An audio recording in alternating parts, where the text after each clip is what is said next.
ఇప్పుడు ఆయన 5 సంవత్సరాలకి 3,24,000 కోట్లు ఎంత ఓడాడు. అవును. అన్ని పథకాలు కూడా ఆయన ఎక్కిన 6 నెలలకి కంప్లీట్ చేసి ఆయన కంటిన్యూ చేశాడు. ఆ! ఒకరోజు ఇటు అటు అయినా సరే ఆయన ఇచ్చుకుంటూ పోయేవాడు. డేట్లు చెప్పి మరి. తర్వాత స్కూల్ డెవలప్ చేశాడు. అవును. మన మెడికల్ కాలేజీలు కట్టాడు. అన్నీ చేశాడు.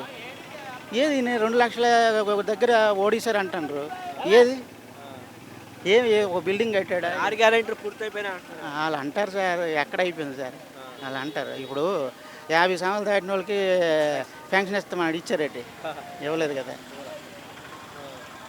మరి ఎందుకని జగన్ గారిని ఇప్పుడు విశాఖపట్నంలో ఒక్క సీటు కూడా ఇవ్వలేదు?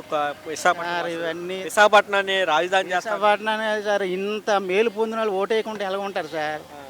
సార్ ఏదో తోరమాత జరిగింది అంతే. అంత ఇప్పుడు రాహుల్ గాంధీ పబ్లిక్ చేస్తాడు కదా. ఇప్పుడు ఇది వీడియోలు చూస్తారు, నా మీద పడతారు డెఫినెట్గా. వీడియోలు చూసి నా మీద పడతారు.